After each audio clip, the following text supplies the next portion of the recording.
To my channel. আজকে আমি তোমাদের জন্য নিয়ে এসেছি বাঁধাকপির একটা অসাধারণ রেসিপি। এটার নাম বাঁধাকপির অমলেট কারি। স্কিপ না করে সম্পূর্ণ ভিডিওটা দেখো, তাহলে একটা অসাধারণ রেসিপি তোমরা পেতে পারো। চলো দেখা যাক বাঁধাকপির অমলেট কারি এই রেসিপিটা আমি কিভাবে তৈরি করছি।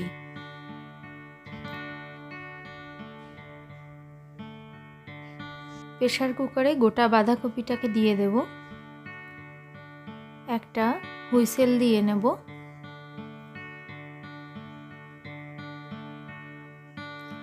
এবার এই বাঁধাকপিটাকে অমলেটের আকারে তৈরি করার জন্য একটা ব্যাটার তৈরি করে নেব। নিয়ে নিলাম খানিকটা বেসন, খানিকটা কুচনো ধনেপাতা, নিয়ে নিলাম কাঁচা লঙ্কা কুচি, সামান্য লবণ, সামান্য একটু চিনি, হলুদ,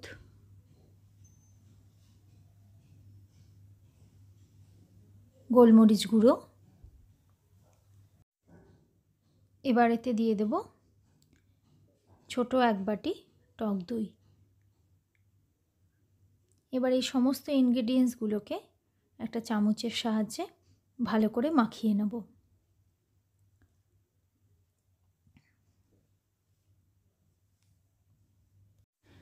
এই রান্নাটা বাঁধাকপির একদমই একটা নতুনত্ব রান্না।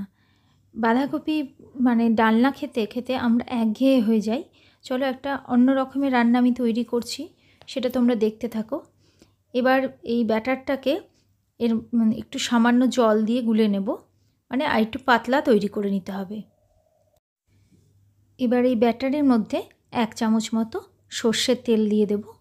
এই ব্যাটারটাকে আমি টিফিন বক্সে বানিয়েছি, এই কারণেই এটাকে আমি একটু ভাপিয়ে বেশ থকথকে তৈরি করব। এবার টিফিন বক্সটা ঢাকনা লাগিয়ে রেখে দিলাম। প্রেসার কুকারটা ঠান্ডা হয়ে গেছে। এবার এর ঢাকনাটা খুলে নিয়ে বাঁধাকপিটাকে বের করে নেব। দেখো গোটা বাঁধাকপিটাই সম্পূর্ণ একসাথে সেদ্ধ হয়ে গেছে। এবার বাঁধাকপিটা দুটো হাতার সাহায্যে খুব সাবধানে জল থেকে তুলে নেব। এবার এই প্রেসার কুকারের গরম জলটার মধ্যে সাবধানে একটা স্ট্যান্ড বসিয়ে দিলাম। স্ট্যান্ডের ওপরে টিফিন বক্সটা বসিয়ে এটাকে ভাপে বসিয়ে দিচ্ছি।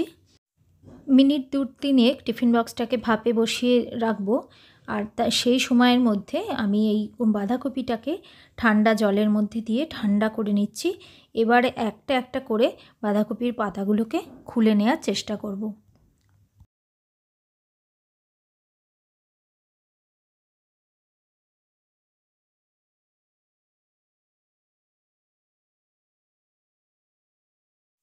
একই রকমভাবে পাতাগুলো খুলে নিচ্ছি। এবার একটা বাটির মধ্যে সমস্ত পাতাগুলো তুলে নিলাম।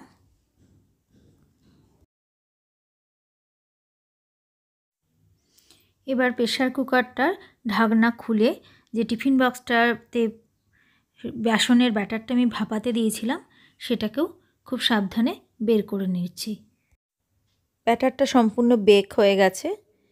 এবার আমি বাঁধাকপির যে পাতাগুলোকে খুলে নিয়েছি সেই পাতাগুলোর পেছনে পিঠে যে শক্ত শিটটা থাকে সেটাকে কেটে নিলাম। নিয়ে পাতাটা এভাবে একটু খুলে নেওয়ার চেষ্টা করব। তারপর চামচ দিয়ে এই যে ব্যাটারটা ভাপিয়ে নিয়েছি সেটাকে একটু এর ভেতরে বেশ খানিকটা করে দিয়ে নেব।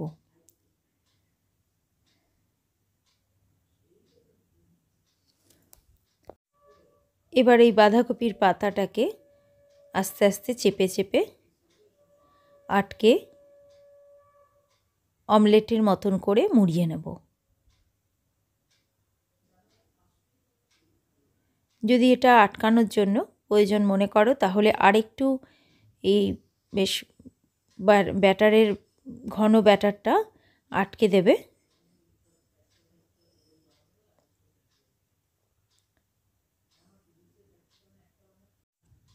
দেখো অমলেটের মতন করে এটাকে মুড়িয়ে তৈরি করে নিলাম। একই রকমভাবে বাকিগুলোকেও তৈরি করে নেব। সব পাতাগুলোকে এইভাবে পেছনে শিরের অংশটা কেটে নিয়ে একই প্রসেসে এগুলোকে সবকটা তৈরি করে নেব। দেখো সবকটাই আমার তৈরি করে নেওয়া হয়ে গেছে।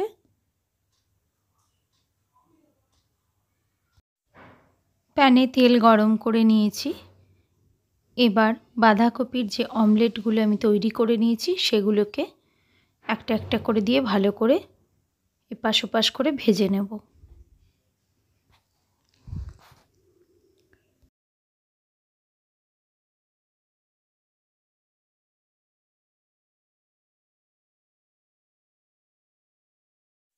খুব সাবধানে এগুলো উল্টে নেব। ভাজা হয়ে গেছে, এবার এগুলোকে প্যান থেকে তুলে নিচ্ছি। একই রকমভাবে বাকিগুলোও ভেজে নেব। যেহেতু খুব বেশি তেল দিয়ে এগুলো ভাজছি না, সেজন্য একটু সময় নিয়ে ধৈর্য ধরে এগুলোকে বেশ এপাশ ওপাশ করে লালচে করে ভেজে নিতে হবে। সবগুলো ভেজে তুলে নিয়েছি। এবার আমার গ্রেভি তৈরি করার পালা। প্যানের তেলটার মধ্যে এবার এলাচ, দারচিনি ফোড়ন দিয়ে দিলাম। গরম মশলাটা খানিকটা ভাজা হয়ে যাওয়ার পর আদা, জিরে, কাঁচা লঙ্কা পেস্ট এতে দিয়ে দিলাম।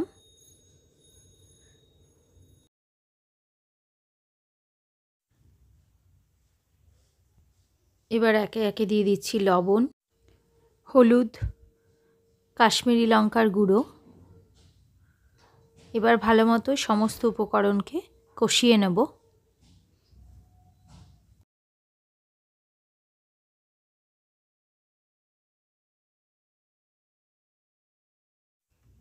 মশলাটা ভালো করে কষিয়ে নেওয়া হয়ে গেছে। এবার কষিয়ে নেওয়া মশলাটার মধ্যে বেসনের যে ব্যাটারটা ভাপিয়েছিলাম সেটা যেটুকুনি অংশ আছে সেটাও এর সাথে একসাথে মিশিয়ে নেব। এতে গ্রেভিটা খুবই টেস্টি হবে। এবার এটাকেও একই সাথে মশলার সাথে কষিয়ে নিচ্ছি। এবার এতে দিয়ে দেব ফেটিয়ে রাখা বেশ খানিকটা দই। দইটাকেও এই সমস্ত কিছুর সঙ্গে আবারও মিশিয়ে নিলাম।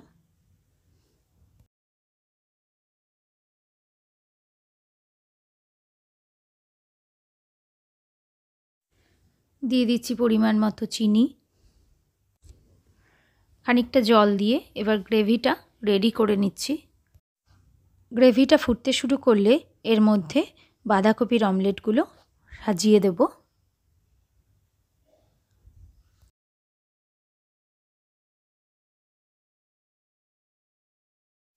এবার মিনিট 10 জন্য একটা ঢাকনা দিয়ে রেখে দেব আর গ্যাসের ফ্লেমটাকে একদমই কমিয়ে দেব। আস্তে আস্তে এই বাঁধাকপিটাকে ভালো করে সেদ্ধ হতে হবে।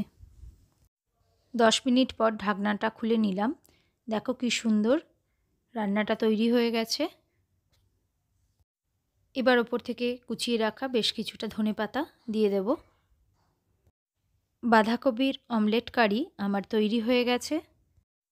সম্পূর্ণ নিরামিষভাবে তৈরি বাঁধাকপির এই অমলেট কারি রেসিপিটা তোমাদের কেমন লাগলো আমাকে অবশ্যই কমেন্ট বক্সে জানিও। আর ভালো লাগলে লাইক, শেয়ার এবং সাবস্ক্রাইব করার অনুরোধ রইল। বাড়িতে একবার অবশ্যই ট্রাই করো। ভালো থেকো, সুস্থ থেকো। Thank you friends.